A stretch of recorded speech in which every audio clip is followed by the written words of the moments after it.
Ladies and gentlemen, farming is very profitable, but we need to know these mysteries and we need to break the myths. Yes, our forefathers faced problems, but they faced problems so we can learn. So what good are we if we can't learn?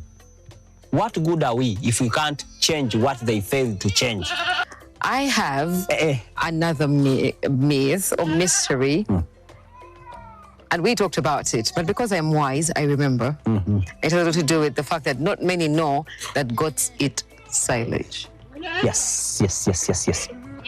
Let me tell you, I am promising you, goats do very well. If you see, even that guy that is doing well, if he doesn't get enough feed, he will not prosper. And the right feed at that. The right feed. Let me tell you, silage is one of the most discouraged pieces of food that animals should get. Why is it discouraged anyway? They don't know. They don't know how to do goat silage. Oh, okay. But you do. Goat silage must be dry. You know, cows will first look for molasses. They first drink that molasses before they even eat the food. You get my point? For goats, if they find that water, they will not eat. So, instead of giving them chisagas, add value to the chisagas. How? Add maize bran. Why do we add maize bran? Maize bran is, remember this chisagas, this napier, this pak chong, this, all of them know. It is wet. It is not yet dry.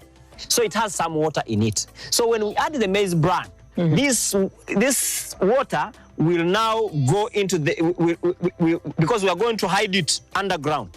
So it is going to kind of sweat the water in it.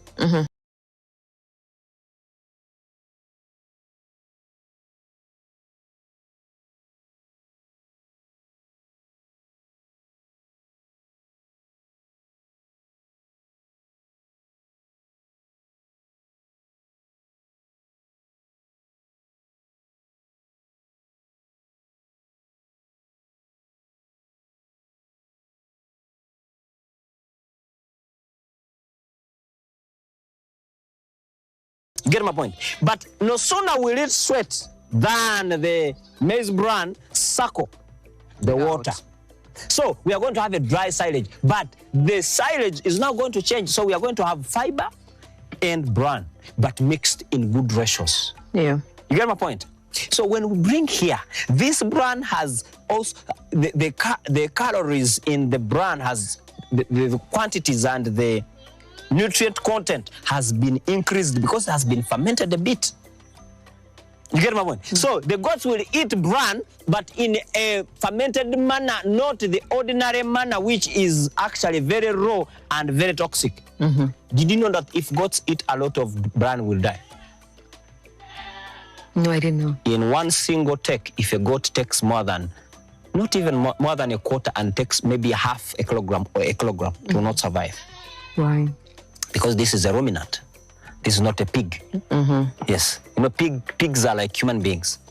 They will just one rumen, but this has 4. Yeah. So this part, it will not chew cud because it has nothing to bring back. So it will just do, how they call it, bloat.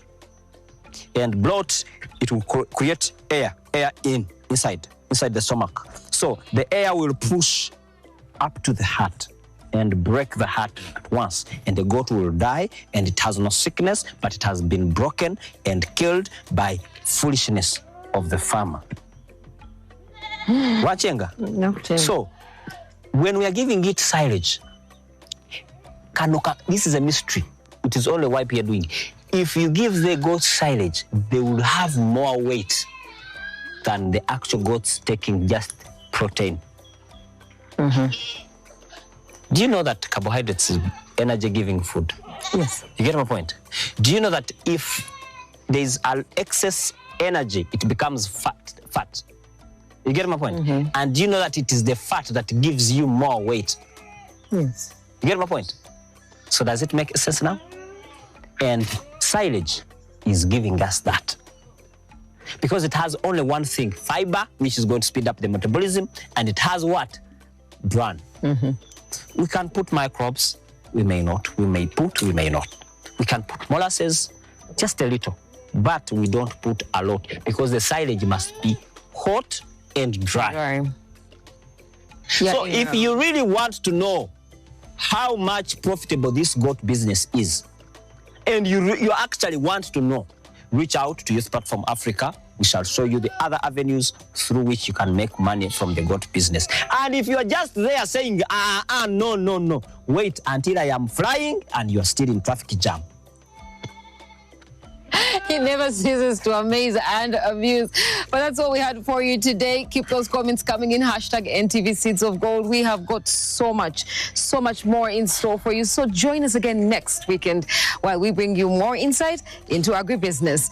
Do not go away. We have got NTV Weekend Edition coming up next. We have got your top news stories, and you know that it's the fact on fact. Thank you so much for watching. I remain your host, Sheila Nabapo.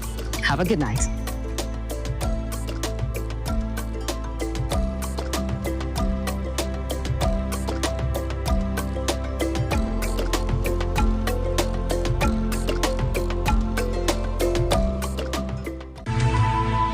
Ntv, turning on your world.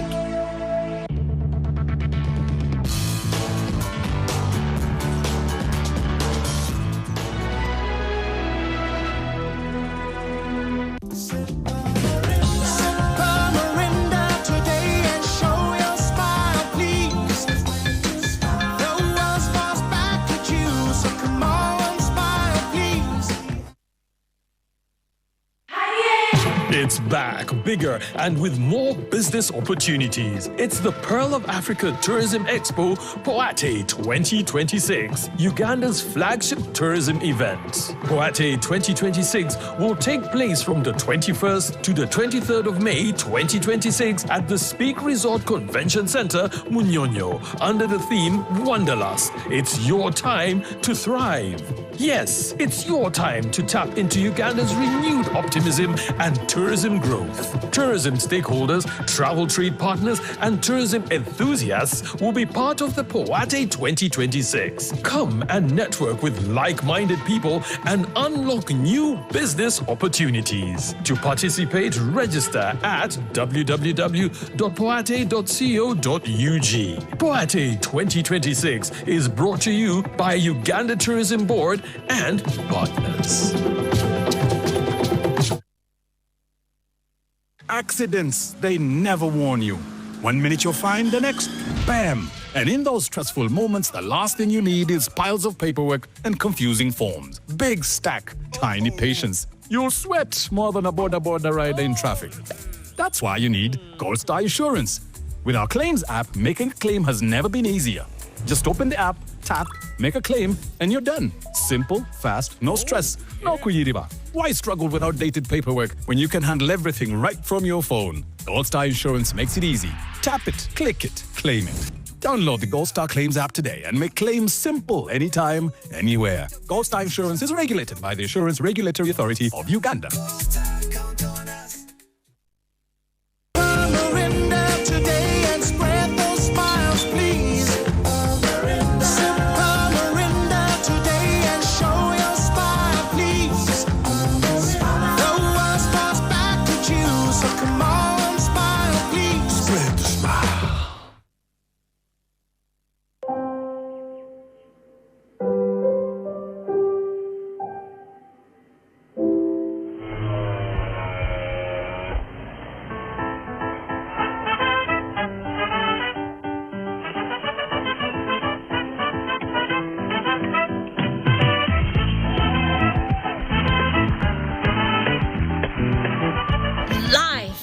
Beautiful, soft care pads. So fit, so right. Ntv, turning on your world.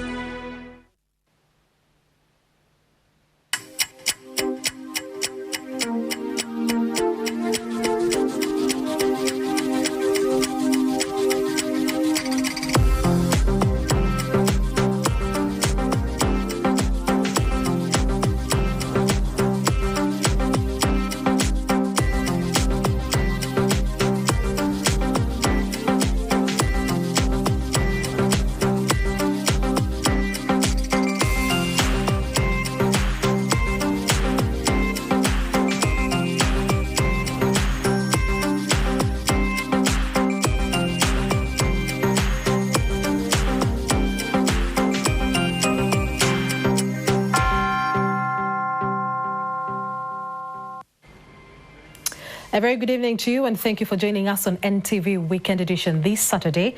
I'm Mildred Bedun together with Maureen Nambalira on Sign Language. Here are the day's top stories. NTV Weekend Edition, brought to you by DFCU, going further together. Tonight,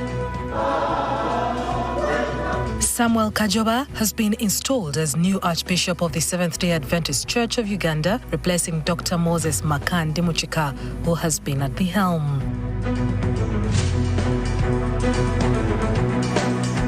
The United States and Israel launched strikes on Iran on Saturday, plunging the Middle East into a new conflict as retaliatory Iranian missile and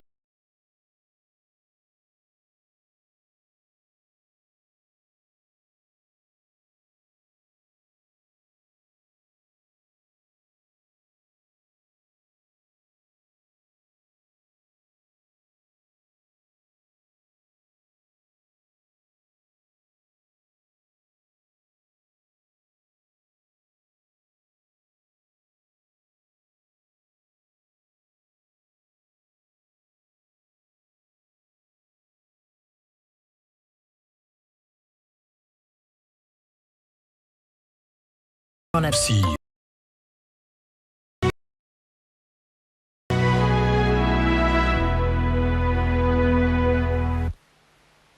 We are broadcasting live from the Kampala Serena Conference Centre and streaming on our social media platforms, NTV Uganda, and our website, ntv.co.ug. Thank you for joining us once again. This is NTV Weekend Edition.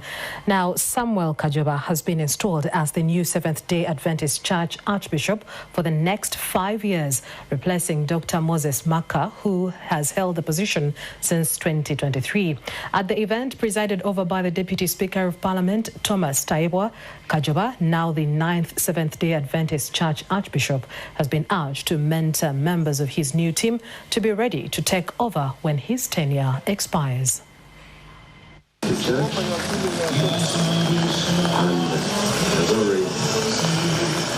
Hundreds of believers have thronged the Seventh-day Adventist Church in Najanankombi amid the morning downpour to witness the installation of Samuel Kajoba, the new Archbishop who is replacing Dr. Moses Maka. The special Sabbath ceremony has drawn religious, cultural and political leaders, including Deputy Speaker of Parliament Thomas Tayebwa, the second Deputy Katikiro of the Buganda Kingdom, Waswan Sibira, born-again faith leader Dr. Joseph Serada, and the Archbishop of the Orthodox Church in Uganda, Metropolitan Geronimos Mosei, among others.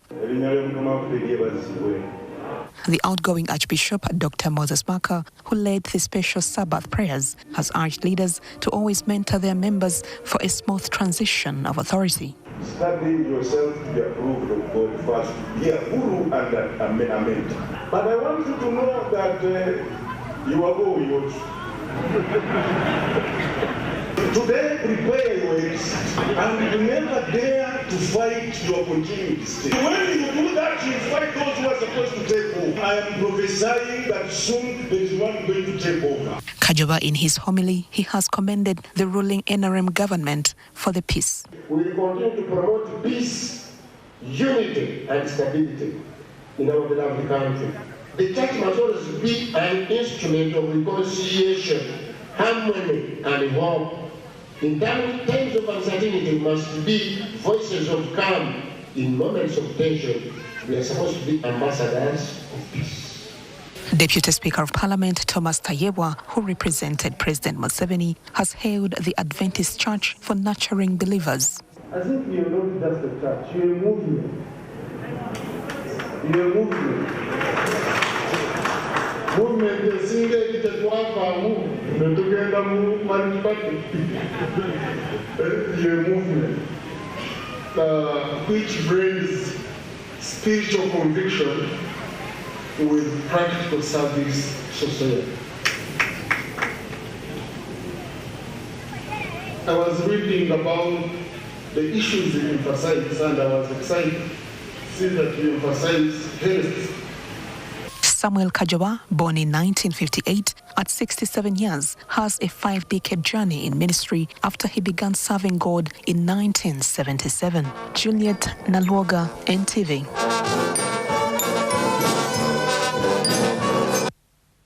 Now shifting focus to the international scene, multiple Gulf Arab states have closed their airspaces after the United States and Israel launched a morning attack against Iran, leading to counter-attacks.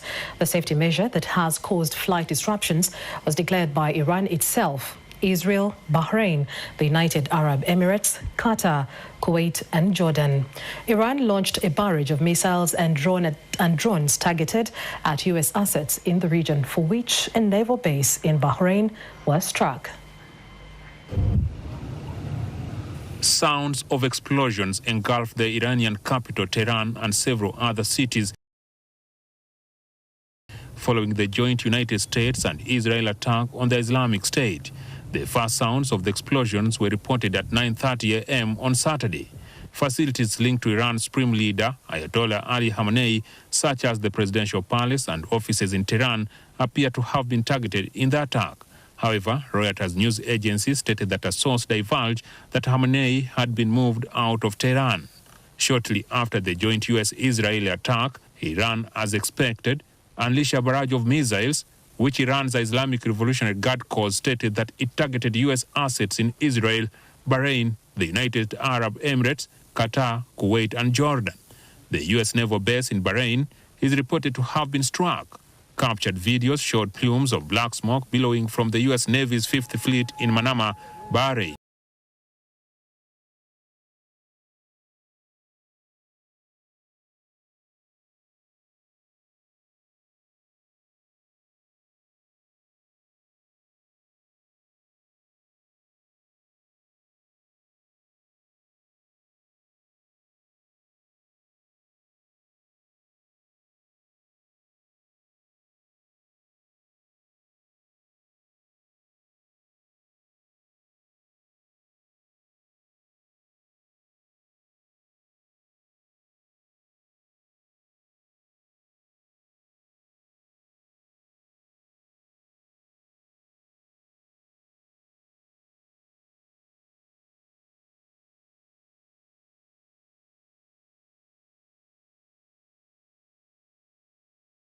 To defend the American people by eliminating imminent threats from the Iranian regime.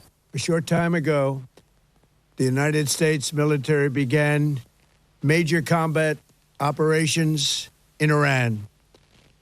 Our objective is to defend the American people by eliminating imminent threats from the Iranian regime. Trump noted that the aim is to ensure that Iran does not obtain nuclear weapons. It has always been the policy of the United States, in particular, my administration, that this terrorist regime can never have a nuclear weapon.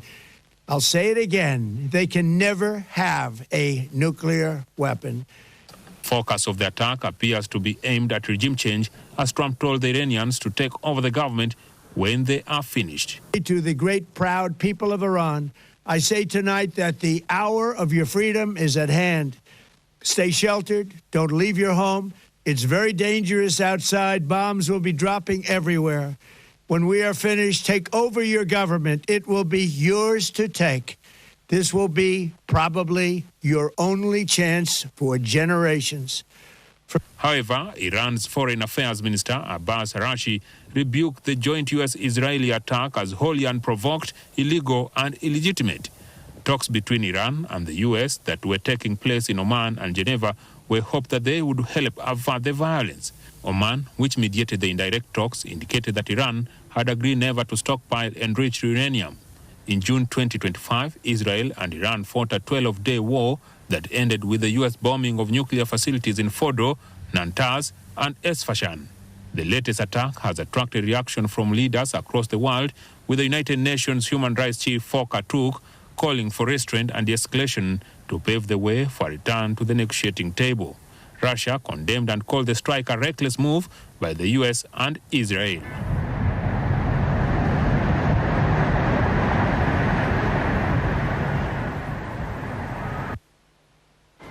And now back home, delays at the Busia border, which is one of the major export and import routes along the northern corridor for the landlocked countries, is hurting international trade. We do have the detail to this report. Delays at the Busia border, which is one of the major export and import routes along the northern corridor for the landlocked countries, is hurting international trade. Lamek Musete, a truck driver, has spent over 24 hours waiting in a long queue of trucks whose drivers are waiting to be cleared by border revenue officers. His truck is carrying tiles destined for Kenya. So from yesterday, we are stuck in traffic. There's nothing going on, just overlapping. The road is narrow. They need to extend the roads. Musete, a Kenyan national, says the delays are increasing costs of doing business between Uganda and Kenya. The more you spend more time at the road, even the mileage itself is not enough. For food, it's not enough actually. It's very small because of the traffic. But if there is no traffic, it's good. Musete is not alone. James Peter O'Michael, who transports clinker, a raw material used in manufacturing cement, from Kisumu to Tororo Cement Company, says the delays are hurting trade. Busia border, like Malaba border post, provides a major link to the landlocked countries in the Great Lakes region to the port of Mombasa. According to figures provided by custom officials, on average, Busia border post records between 500 to 750 trucks and is a major import route for fuel to Uganda and regional states of South Sudan, DR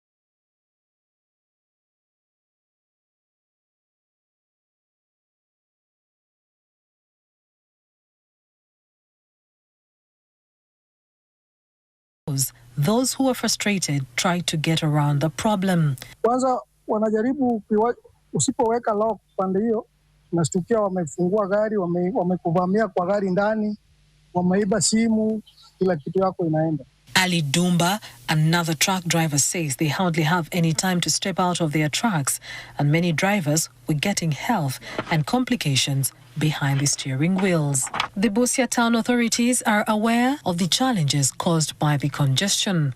As municipal authorities, we have discussed with our stakeholders, we are going to have a diversion in long run to have a northern bypass road which connects to Bustema sub-county and then eventually to the highway, and then another on this side to pass via Vuyengo and Davani, then it eventually connects to Majanji Road. Godfrey Owundo Ongwabe thinks the planned creation of new entry points at Mulwada and Buteba, if expedited, would ease congestion. By requesting the central government to expedite and come up with the alternative borders of Mulwanda and Lumino and Buteba to ease the congestion which is affecting this town.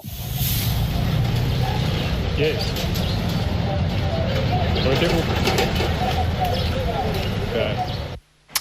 And now crossing over to Mbale City, authorities there have issued an ultimatum to the street vendors, border riders, truck drivers and bus and taxi drivers to leave the streets by Monday, March 2nd, warning that those who will refuse to leave will be forcefully evicted. Vendors have been operating on streets while border operators and truck drivers park in ungazetted spaces on roads and walkways. And that is not the way things are supposed to be done. A city or a town is supposed to have places for everybody. You have streets where there are shops. People trading on those streets are people who have operating from the shops. Abiri revealed that all street vendors will be allocated space in public markets. We actually have ample space in these markets. We have people who have been allocated space in these markets. We have those who have even run away. These markets belong to government. They belong to Mbale City. So we can allocate anybody.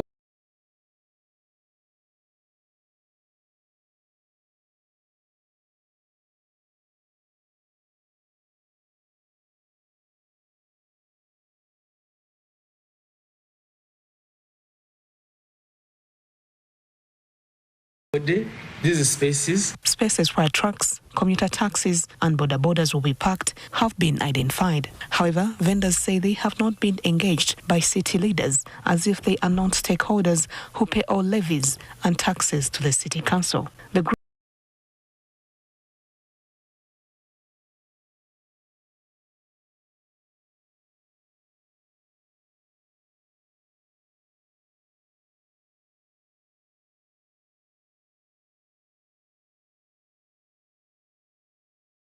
is demanding an engagement with government officials to ensure fairness.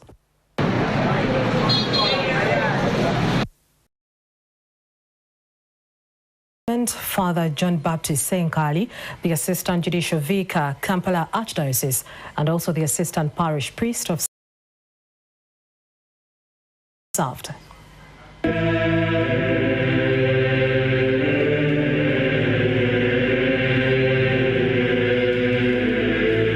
I'd like to welcome you on this program today in a special way. Vendors will be allocated space in public markets. We actually have ample space in these markets. 40 days and 40 nights. Now for us as allocated space in these markets. We have those who have even run away. These markets belong to government. They belong to Mbale City. So sort of you want to create some. So when we fast, usually if you're fasting food, you can skip a meal, normally, which is lunch, because then you are fasting during the day. So you can skip lunch, and then you will take dinner. But then it's advisable that whenever you skip this,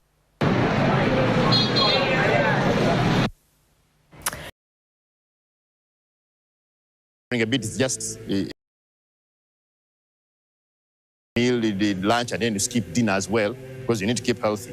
Because the whole point is purification and a little suffering that you take to purify yourself. So you can have the first 12, you can do your fasting in the 12 hours of the day.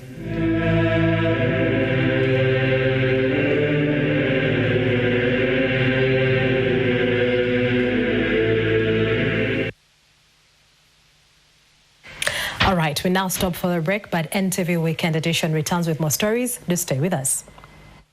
Still to come. I lost my capacity to do a lot of things. Slavian Namukasa is living the reality of obesity, weighing over 150 kilograms and feeling imprisoned in her body. She is determined to change the status now medically. And in sport, Heathens Rugby Club defeated rivals Pirates by 30 to 26 points at the Chaddondo to register their third win in this season's Uganda Rugby Premiership. You're only getting better. They are so up to dominate this. NTV Weekend Edition returns shortly.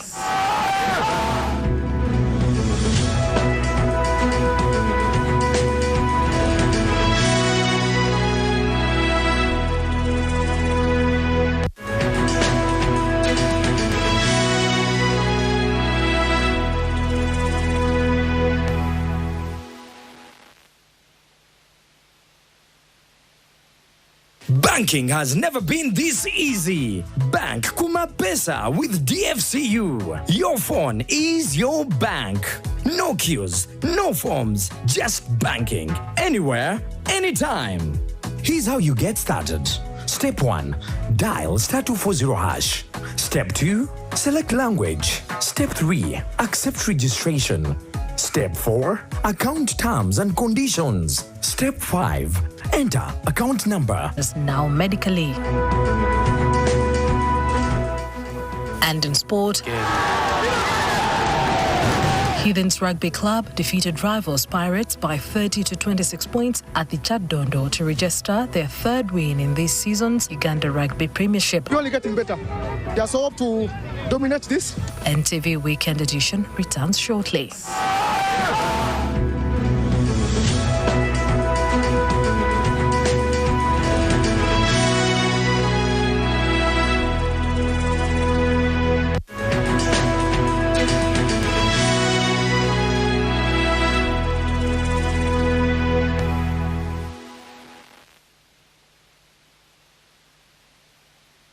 Banking has never been this easy. Bank Kumapesa with DFCU. Your phone is your bank.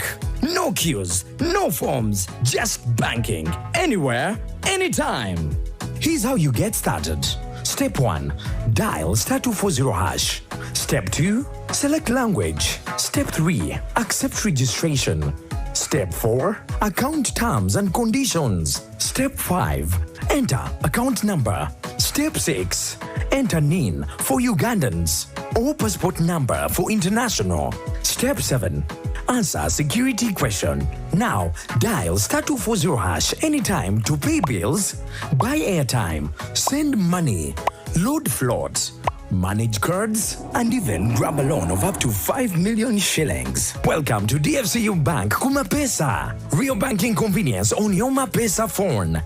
DFCU, going further together. Get the new Always #1 Skin Hygiene Protection, giving you a heavy flow 3 times better protection. Available in stores near you now at 2,500 shillings.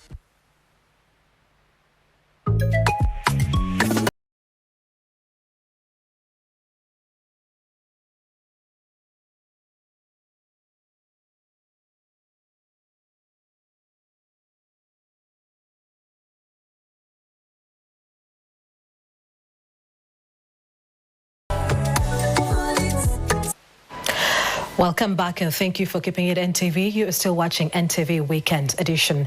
Now, border leaders and the Uganda Taxi Operators Federation are alarmed by KCCA's new transport rules set to be implemented in 2 weeks' time. They say the gazetted stages are far too few for thousands of operators in Kampala. The leaders warn many border and taxi operators will lose work and fear increased chaos.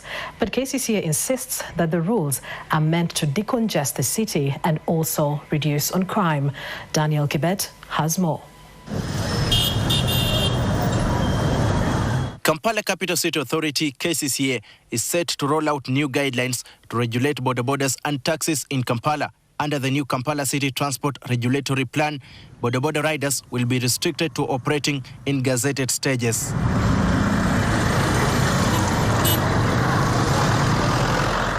KCCA has reportedly been engaging leaders of the taxi and bodaboda sector regarding this new development. But some bodaboda leaders claim they are not privy to the arrangement. We are planning to, together with the Uganda Taxi Operators Federation and the bodaboda management, to push back and reorganize the city to have our city transport flow enhanced.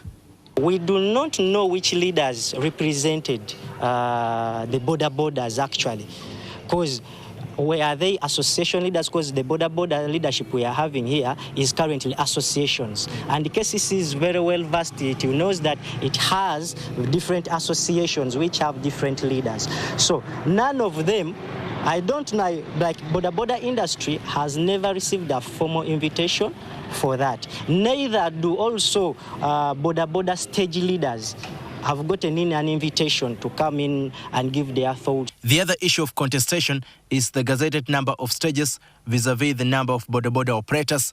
There are 937 verified and geocoded bodaboda stages across Kampala, and each stage is supposed to accommodate 30 bodaboda operators. This means just about 28,000 operators will be allowed to conduct business in the capital.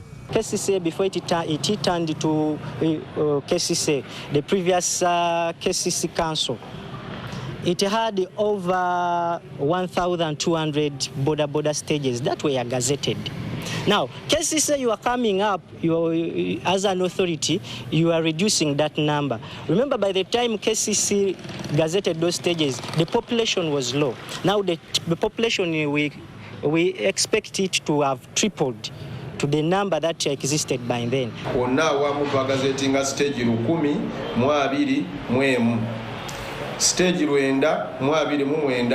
the stage ezakakasibwa nenga ezimu zirinda. The city has 1,021 stages. Only 929 are gazetted. Some stages are not. We need more stages to be gazetted. On the other hand, taxis face bans on street pickups and drop-offs. They must use gazetted parks and routes, lest they are penalized or even face legal consequences. Era mujjukirako emabega nti omukulembeze w'eggwanga alina ekiragiro kye yalagira aba KCCA nti at least buli division bafunemu parks bbiri ng'ate park eriko n'akatale. Every city division should actually have at least one taxi park. Government has only 2 parks. Others are privately owned, and drivers cannot afford to pay park user fees and other levies. Kakati ne park ezo ekizirimu nti omuntu azikoleramu akoleramu ku bwereere. Kati park endala ze tulina ez'obwannannyini okugikoleramu osasula ssente.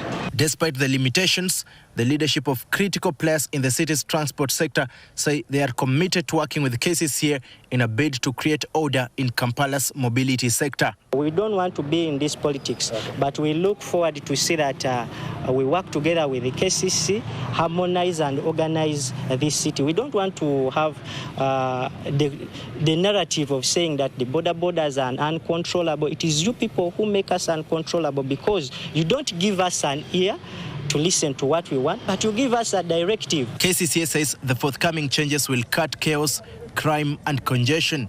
However, boda and taxi leaders warn many riders and drivers will be pushed out. They fear chaos and lost livelihoods. But authorities insist that boda and taxi operators must comply or face penalties. Daniel Kibet, NTV. Well, thank you, Daniel. Now, Sylvia Namukasa is living the reality of obesity, weighing over 150 kilograms. She feels imprisoned in her body and is determined to change the status now medically. Namukasa is preparing to undergo bariatric surgery, a procedure that doctors describe as potentially life-saving in the fight against severe obesity. Now, obesity is a chronic and complex disease marked by excessive body fat. It is medically diagnosed when a person's body mass index or BMI is 30 and above and classified as severe when it rises beyond 40. 42-year-old Sylvia Namukasa sits on this hospital bed at Sally International Hospital, hoping that her decision today will be one to change her life. An accountant by profession, Namusoke has found navigating life quite challenging because of the excess weight she carries. On March 22nd, 2024, I had my son, who is so far the only child, and it took years of waiting, but some of this... Well, thank you, Daniel. Now, Sylvia Namukasa is living the reality of obesity, weighing over 150 kilograms. She feels imprisoned in her body and is determined to change the status now medically. Namukasa is preparing to undergo bariatric surgery, a procedure that doctors describe as potentially life-saving in the fight against severe obesity. Now, obesity is a chronic and complex disease marked by excessive body fat. It is medically diagnosed when a person's body mass index or BMI is 30 and above and classified as severe when it rises beyond 40. 42-year-old Sylvia Namukasa sits on this hospital bed at Sally International Hospital, hoping that her decision today will be one to change her life.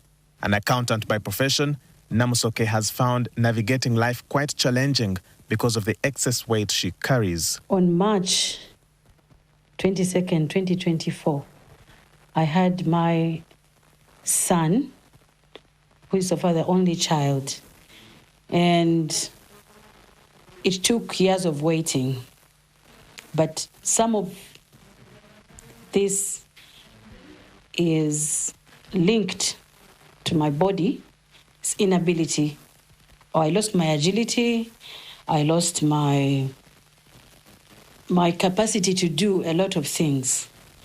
And until that time when I got hope from Dr. Sally, who was able to help me deliver a bouncing baby boy, normal and healthy. But after the birth of my son, I again took a disproof of path that I had a lot of criticisms, a lot of segregation, a lot of stereotype that I've been battling with, especially in terms of my inability to do things on my own. She says she has tried diets, exercise, and lifestyle changes, but nothing has worked.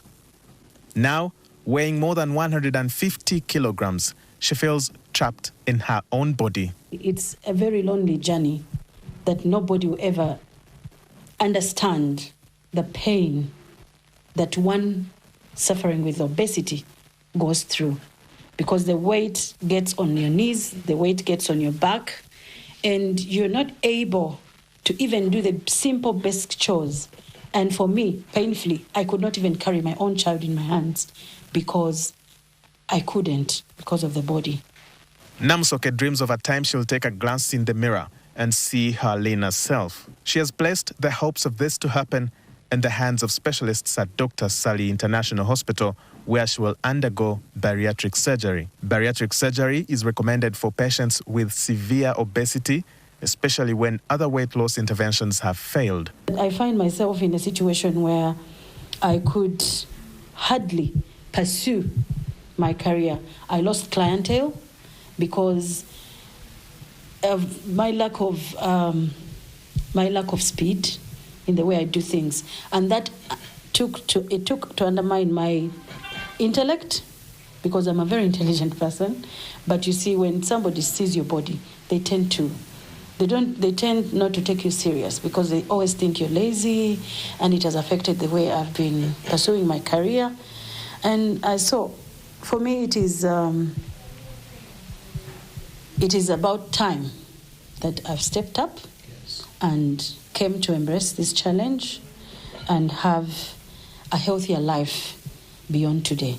The procedure to be performed by Dr. Sally alongside accommodation roughly about, if you stay in even the lowest, 2-star or 1-star or something, at least $200. Here, you can not more than $5,000. Medical experts explain that obesity is a complex condition. While lifestyle factors such as diet and physical inactivity contribute, genetics can also play a significant role. Unchecked obesity increases the risk of diabetes, high blood pressure, heart disease, and joint complications. For this patient, the surgery represents more than weight loss. It is a chance at reclaiming her mobility, confidence, and long-term health. Doctors emphasize that bariatric surgery is not a cosmetic procedure, but a medically supervised intervention that requires strict follow-up, lifestyle adjustment, and long-term commitment from patients. Walter Mwesije, NTV. And now talking matters education, leaders at St. Francis Primary School in Bulindo, Kira Municipality, have raised concern over poor learner performance, attributing it to parental neglect and lack of basic scholastic materials. They say inadequate parental support is greatly affecting learners' academic performance. We do have the detail to this report. Francis Primary School is a government-aided institution located in Bulindo, Kira Municipality. The school sits on land belonging to St. Joseph Mukasavali Kudembe Church. The school has an enrollment of 480 pupils. According to the latest primary leaving examination results, 53 candidates sat for the exams, with only one pupil attaining a first grade, while the rest obtained lower grades. I hope when we get a boarding section for the P7 these children are bound to do better work than that one of last year. The head teacher, Mary Natabi Mangadalena, says many parents have abandoned their responsibility of supporting their children's education. She notes that several learners report to school without basic scholastic materials and in some cases without having had a meal. Children come to school when they are very hungry and we try to feed them. But also other facilitation fails, like books, like uniform, and even it makes our school to look quite awkward. She further explains that some children miss school altogether and instead engage in petty trade in villages to support their families. Others are reportedly left under the care of domestic workers with limited supervision and spend most of their time watching television rather than studying. Some parents come here direct after the exams and tell us that their children don't read books. When they go back, they refuse to read the books. Others just watch the television and they don't revise. Others have much work at home. Some of the children come from the guardians. They went there to help the family, and they have bulky work there at home. The school also faces infrastructural challenges, including limited teachers' accommodation, a situation that affects staff morale and concentration in class. If our teachers get well conducive environment for sleeping in, our teachers can put in effort. But when they are not also in a good environment, the teachers also somehow relax. That the performance is increasing, and I know that government usually works in partnership. When we look at the Education Act, it recognizes that there are stakeholders. We have the parents, we have the teachers, we have the Parent Teachers Association, we have the School Management Committee, and then we have the community. In this case, the church is very close as well. We have the community of the church, and through the community of the church, of course, we have the congregation members of the church as well, who are now the community of this. And we know that government doesn't do it alone. It begins, puts the minimum numbers of teachers that are required and the minimum infrastructure, but recognizing that the community is also a very important stakeholder. These concerns were raised during the commissioning of a 2-classroom block constructed by Rotary Club Nigeria. We started this journey 3 years ago, and today I am happy that we've actually delivered. It has come to fruition. We thank our partners that have partnered with us in this journey, because we could not have done it without them. We didn't do it because we wanted, but we came through and had a meeting, and their need was actually the classroom. The school has teachers that has pupils, but some of the classes have been turned into houses. Speaking at the event, representatives from Rotary Club Nigeria pledged continued support to the school, particularly in the construction of sanitation facilities, which remain a pressing need. And we'll continue working and partnering with this school community to actually meet the needs that are there. Rotary Eyamba. All right, let's now listen in to this Ramadan message.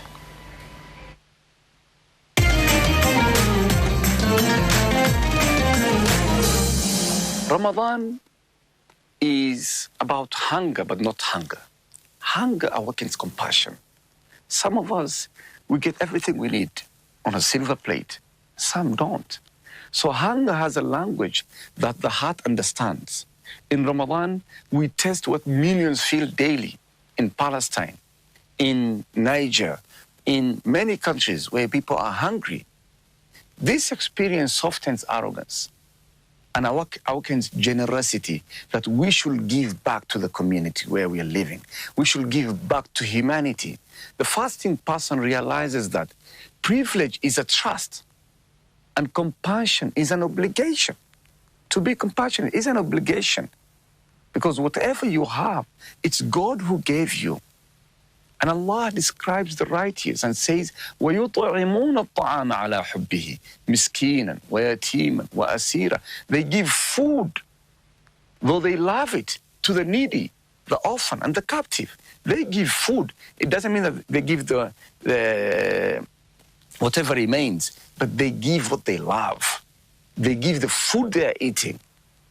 They don't just give the leftovers. They give their food they eat from. So Ramadan teaches the true fullness is feeding others.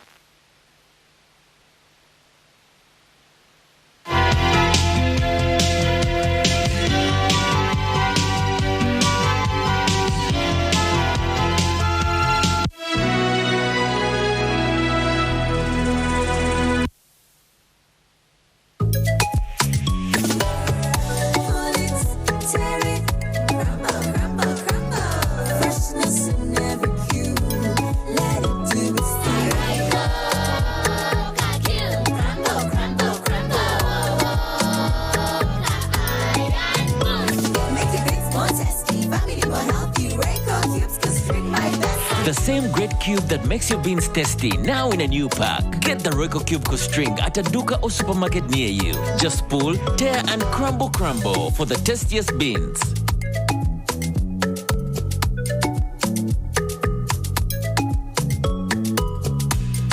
Give the leftovers. They give their food they eat from. So Ramadan teaches the true fullness is feeding others.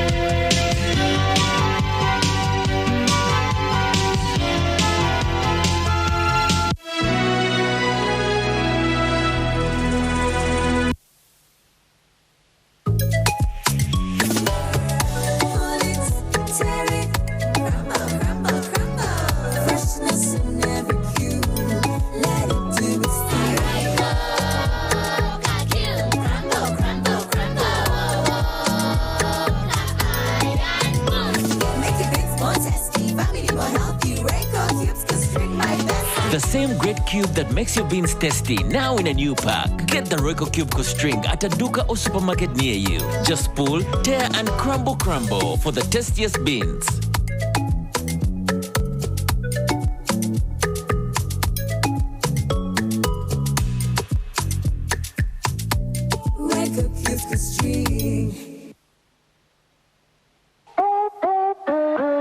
Start something new, something uplifting, something so effortless and golden.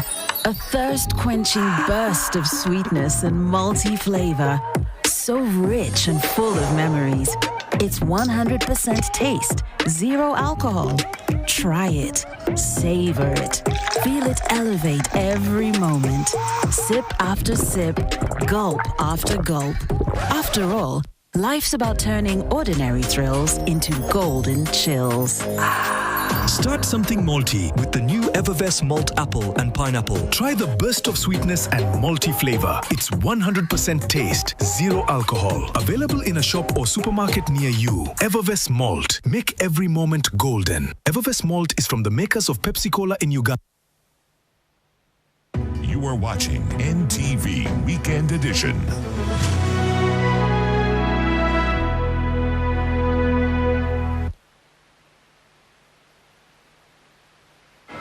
Continuing with more stories in NTV Weekend Edition, Kasensero landing site in Chotera district, once known for its booming fishing trade, is now grappling with declining fish stocks, illegal fishing and other transnational crimes.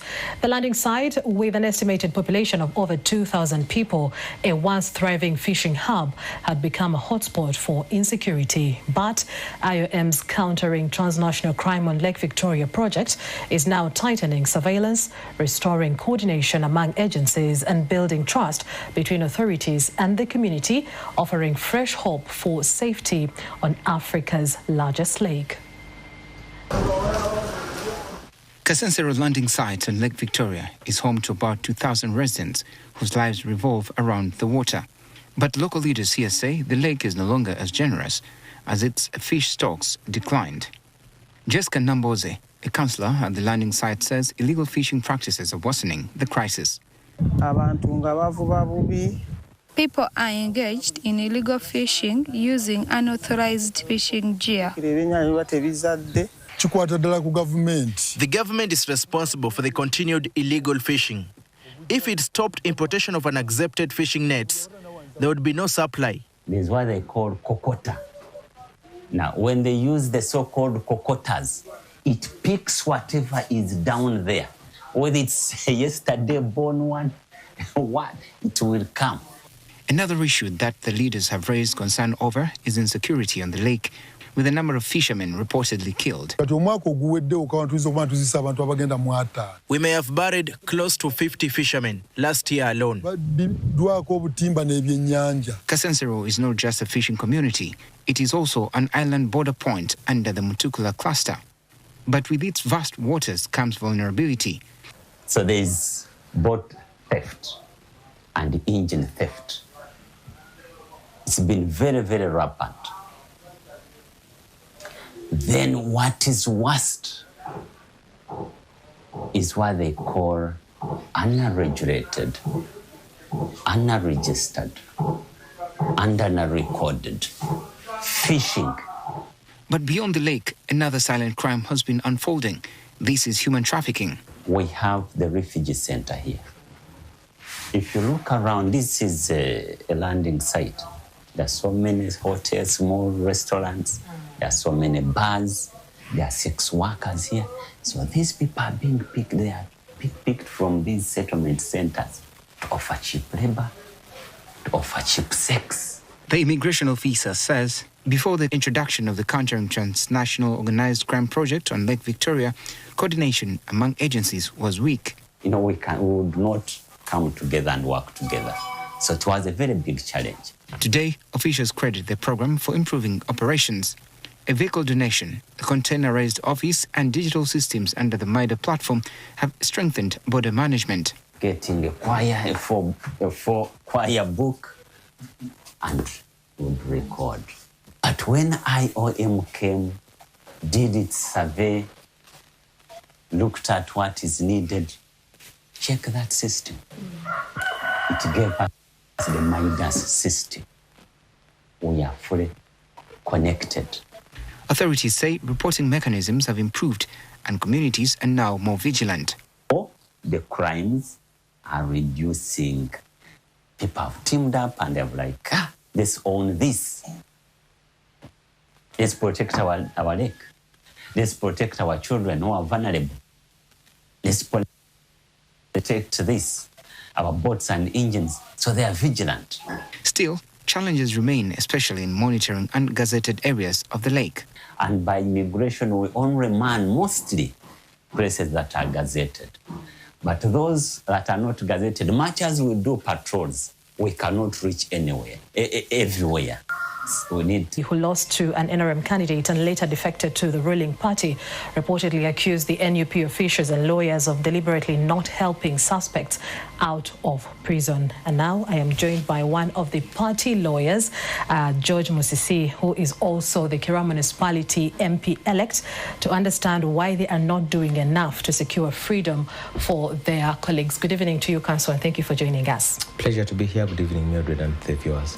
And so you had the Honorable Yusuf Nsabambi is accusing you, the NUP lawyers, of not doing much to get your colleagues that are in prison for, some of them for the longest time. How do you respond to this? Of course, the accusation is unfair, given that, and I've had him making the same accusation to the lawyers representing Dr. Kizza Besigye. Similarly, I think it's unfair. The lawyers representing the political prisoners have done everything under the laws to secure their release. And the only reason, and anyone who says that they're not doing enough is only agreeing to the fact that maybe they are being held for extra legal reasons. They're not held for legal reasons or lawful reasons, but they are held on other reasons, which is an acknowledgement that Yusuf is tacitly making. Honorable Yusuf, the lawyers have done almost everything that there is legally. We've had over 5 bail applications, even after the Supreme Court decision. Remember, there's a Supreme Court decision of 31st January 2025, which even said that many of those people who are facing charges in the court-martial should be transferred to civilian courts, which has been defied with impunity. That is not the job of the lawyers to go and transfer the files. What the lawyers were supposed to do, to move court to ensure that these people are released, courts have almost shut their doors onto these people. So I think with the greatest of respect, Honorable Yusuf is cherry-picking. He's using this as a good political line for his newfound political position. But he's offered an alternative for what can be done so as to see that those people are out of the are released. Because he set an example. He says over 80 people are lined up or going to be released, and all the NUP supporters or those that are in prison, all they have to do is to just go and apologize and admit that they were misled. Well, for starters, there are two things in that. As a lawyer, if you have to look at it from pure legal reasons, under what circumstances would the suspect apologize and be released? a suspect would only be released or pardoned by the president if they plead guilty and then the president pardons you. The other option, the political one, is acknowledging that these people were held illegally, let them be released unconditionally. That is the political option. If, first of all, for us, we are calling for the release of these people unconditionally, because in the first place, they're not supposed to be in prison. And there are other people who are turning around to say, no, NUP is not interested in the release of these people. We are calling for the unconditional release of these people. But you're saying they're not supposed to be in prison. Yes, yet the government is putting, for example, Honorable Mwanga Chivumbi is being accused of terrorism. Yes, and there are charges levied against all the prisoners that are in prison right now as we speak. Of course, even Mandela was facing charges. It's under these sometimes this government, it's very easy to have a charge, to use the law. It's called weaponizing the law to hold you in some bit of lawful custody. For instance, people like Waiso Mufumbiro, he's held in prison because he was alleged to have been at Kavule in February. The lawyer, if you have to look at it from pure legal reasons, under what circumstances would the suspect apologize and be released? A suspect would only be released or pardoned by the president if they plead guilty and then the president pardons you. The other option, the political one, is acknowledging that these people were held illegally, let them be released unconditionally. That is the political option. If, first of all, for us, we are calling for the release of these people unconditionally, because in the first place, they're not supposed to be in prison. And there are other people who are turning around to say, no, NUP is not interested in the release of these people. We are calling for the unconditional release of these people. But you're saying they're not supposed to be in prison. Yes, yet the government is putting, for example, Honorable Mwanga Chivumbi is being accused of terrorism. Yes, and there are charges levied against all the prisoners that are in prison right now as we speak. Of course, even Mandela was facing charges. It's under these sometimes this government, it's very easy to have a charge, to use the law. It's called weaponizing the law to hold you in some bit of lawful custody. For instance, people like Waiso Mufumbiro, he's held in prison because he was alleged to have been at Kavule in February when he wasn't there. Physically wasn't there. There's even evidence that wasn't at the very place. There are people like Gaddafi. He's also in Chitaria prison. He wasn't even there where he's being physically accused. So there, you can be there for all sorts of reasons. Eddie Mutwe is accused of holding a knife together with over 10 other people to steal a phone. So it's not about the charge, because all forms of political prisoners in the world have faced some sort of charges. It's used to legalize their detention. But we are not against the release of these people. We are saying these people should be unconditionally released. What is unfair, of course, is some of these people taunting it for obviously political reasons sometimes. Honorable, we were just freshly charged about a month ago. So we should talk about the bigger issue of weaponizing the judicial system to fight political gain. So as the party, I know you say you have done everything. They have a dialogue, they have an agreement with the government. I've not spoken to Sauda, but I've spoken to Doreen, and I know that he has not spoken to Honorable Sibambi or any of his agents. So what I'm saying, what is unfair to those people is us to use them to achieve political gains. What we should demand for as a country, and what we're demanding for now, is the unconditional release of political prisoners intending to use it for political gains. And that's what I'm saying, that if indeed we want to bring an end to the issue of political prisoners, let us talk about the whole issue of weaponizing the justice system. It's what has brought. Why do we weaponize the justice system? Because we shouldn't be talking about 1, 2, 3 people. Then, as you are releasing them, you are holding into custody 100 others. And then they also, meanwhile, we're talking about adults, some of whom are over. The Minister of Children's Affairs convinced some people to go out, and they went out.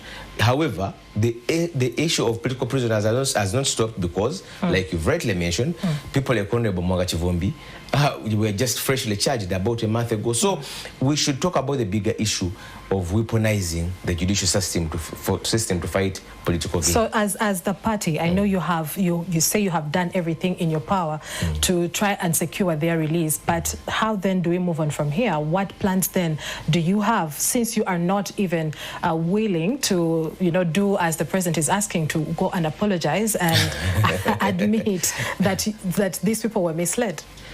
I don't know what you call misled. And I don't know who. Of course, that is political talk. That is political talk by politicians who are intending to use it for political gains. And that's what I'm saying, that if indeed we want to bring an end in the issue of political prisoners, let us talk about the whole issue of weaponizing justice system. It's what has brought the issue of political prisoners back to the fore. Because if you say these people were misled by who? Why don't you arrest the misleaders? Meanwhile, we're talking about adults, some of whom are over 50 years of age.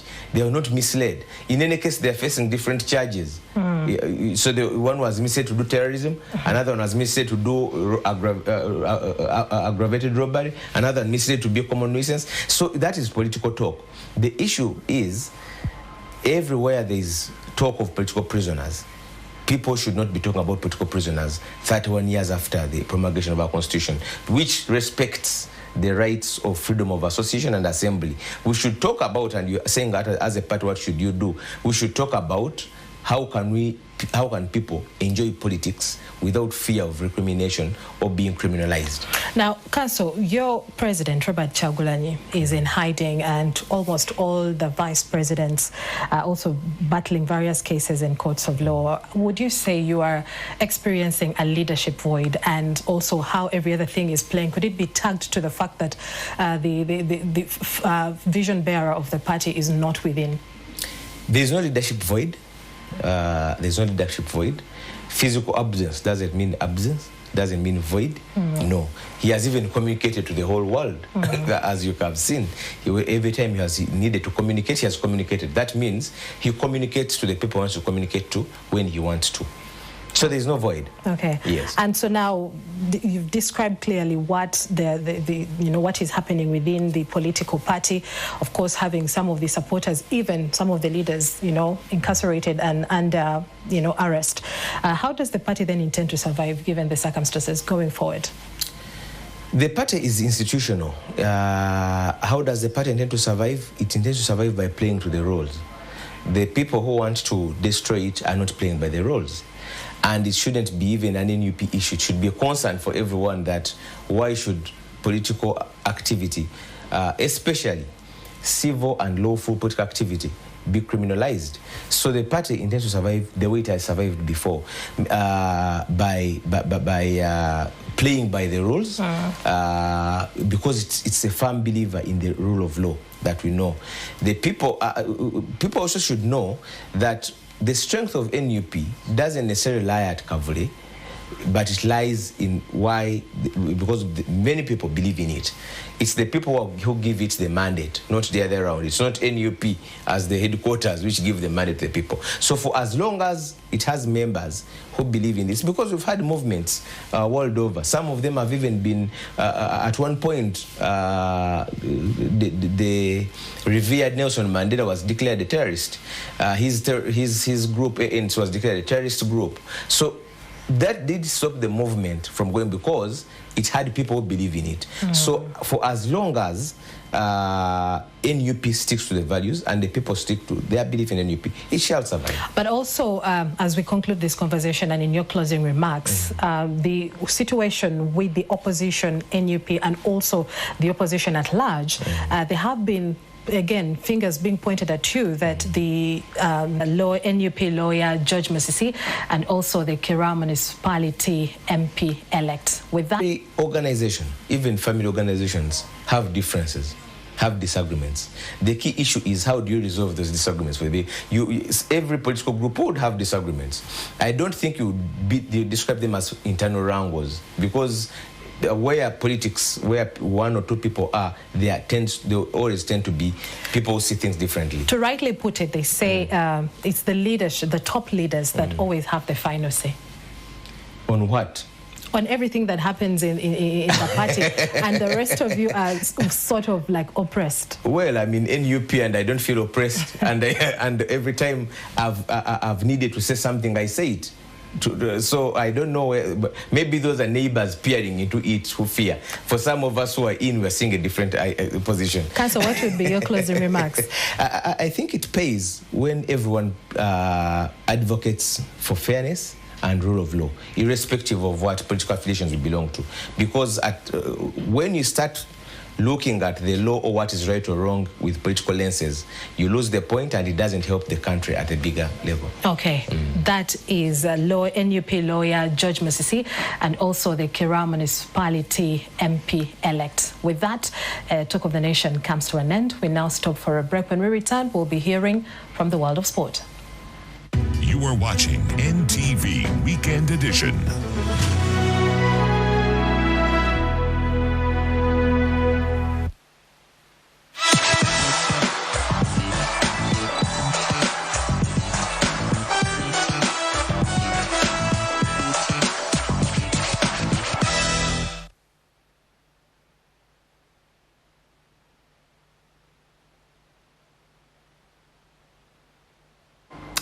Moving on to sport, we do start off with rugby, where the Heathens Rugby Club defeated rivals Pirates by 30 to 26 points at Chadondo to register their third win in the Uganda Rugby Premier League. We do have the highlights from that game. Heathens registered the first win in 4 meetings against Pirates as the Chadondo-based side rallied from behind to defeat the champions 30-26. Heathens started the better of the two sides and were awarded 15 minutes into the game as Ochan Trevor scored the first try of the game. Pirates responded immediately through Jeremiah Okello to level matters halfway into the encounter. Malcolm Okello, who was making his first start for Heathens this season, restored parity thereafter with the home side's second try of the game. Eliphas Emong scored a try for Pirates